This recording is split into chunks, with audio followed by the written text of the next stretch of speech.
बात कर रहे इस वक्त की बड़ी खबर के साथ, जो कि एमपी से है। उज्जैन के नाग चंद्रेश्वर मंदिर में भगदड़ हुई है। करंट की अफवाह से नाग चंद्रेश्वर मंदिर में भगदड़ मची है। कई श्रद्धालुओं के घायल होने की खबर है।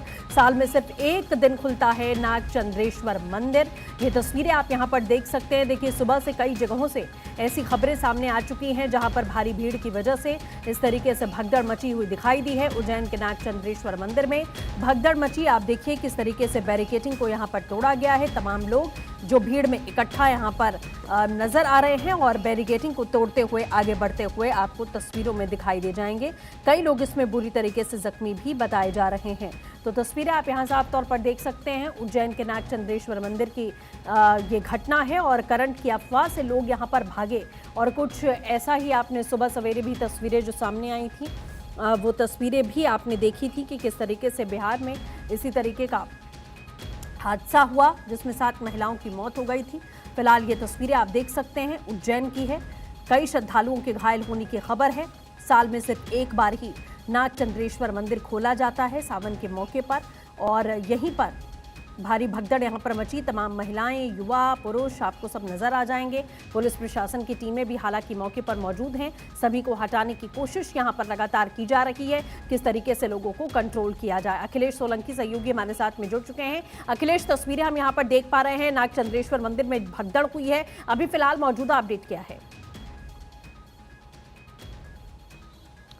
इसको भगदड़ से ज्यादा सृष्टि हमको अफरा तफरी कहना चाहिए, क्योंकि दबाव बहुत है और सफोकेशन की वजह से 13 श्रद्धालु जो हैं उनकी तबीयत खराब हुई, जिनको हॉस्पिटल में एडमिट कराया गया। 5.5 लाख श्रद्धालु सवेरे से यानी कि रात 12 बजे से अभी तक दर्शन कर चुके हैं। तो कितना दबाव है।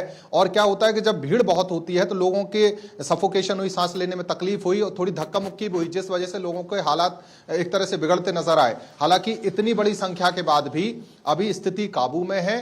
हम ये नहीं कह सकते कि बहुत बड़ी कोई भगदड़ है, लेकिन हाँ, अफरा तफरी हुई है और श्रद्धालु जो है वहां पर सांस लेने में तकलीफ हुई, कुछ धक्का मुक्की हुई, जिस वजह से 13 श्रद्धालुओं के जख्मी होने की खबर है और उनका इलाज किया जा रहा है। बहुत ज्यादा चोटिल कोई नहीं है, लेकिन हाँ, जिस तरह से सांसें उखड़ी, भीड़ का दबाव था, आप अंदाजा लगाइए। जो मैं आंकड़ा बता रहा हूं कि 5.5 लाख लोग अगर अभी तक 12 बजे से 12 बजे तक 12 घंटे में दर्शन कर चुके, तो कितनी बड़ी संख्या में लोग उज्जैन पहुंचे हैं। और सावन के महीने में वैसे भी महाकाल मंदिर में बहुत भीड़ होती है। नाग चंद्रेश्वर मंदिर जो कि साल में एक दिन 24 घंटे के लिए खुलता है, तो उसके दर्शन के लिए, नाग देवता के दर्शन के लिए इतनी भीड़ वहां पर हो रही है, जिस वजह से ये हालात बने हैं। जी बिल्कुल अखिलेश, और जैसा आपने कहा कि अफरा तफरी का माहौल देखा गया, प्रशासन की तरफ से क्या कुछ अभी जानकारी है? ये जो अफवाह यहां पर फैली करंट की, ये अफवाह आखिरकार कैसे फैली?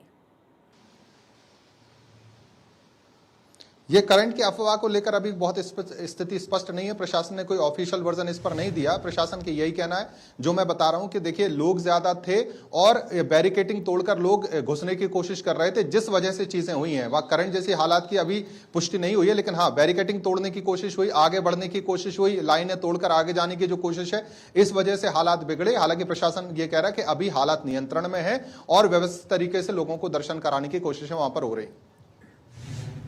बिल्कुल अखिलेश, जैसा आपने कहा कि अभी हालात नियंत्रण में है, कोशिश की जा रही है, लेकिन जब इतनी भारी पैमाने पर भीड़ होती है, सावन का महीना है, साल में एक दिन ये मंदिर यहां पर खुलता है, तो क्या प्रशासनिक तरफ से कोई कमी यहां पर रह गई? प्रशासन की मुस्तैदी में कोई कमी रह गई कि इस तरीके से भीड़ अनकंट्रोल हो गई?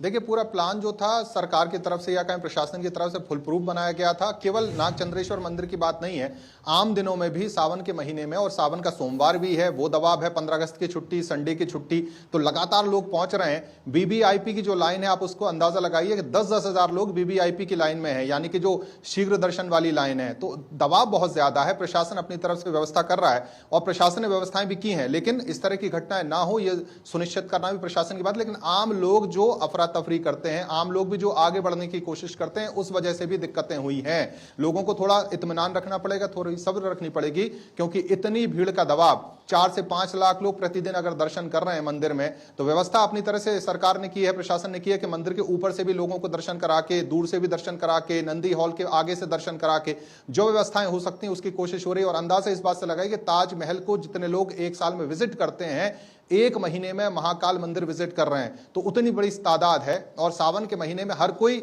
महाकाल के दर्शन करना चाहता है और इसी वजह से वो जल्दी दर्शन करना चाहता है।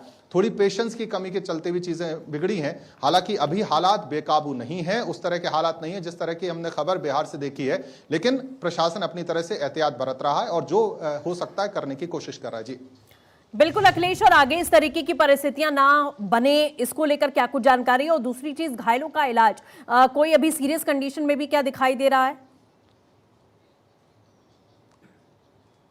जो हमने अभी तस्वीरें देखी भी हैं कि जिस तरह से कुछ बुजुर्ग हैं, कुछ महिलाएं हैं जिनको हॉस्पिटल में एडमिट कराया गया है, लेकिन बहुत चोटिल जैसी स्थिति नहीं है। जैसे मैंने कहा कि सांस लेने की तकलीफ थी, सफोकेशन के ज्यादा थे, और एक दो लोग जो धक्का लगने से गिरे उनको सर में चोट आई है। लेकिन बिल्कुल ठीक है अखिलेश, आप नजर बनाए चिंता रखिएगा और उम्मीद हम करेंगे कि इस तरीके की घटनाएं दोबारा ना हो। फिलहाल के लिए बहुत बहुत शुक्रिया।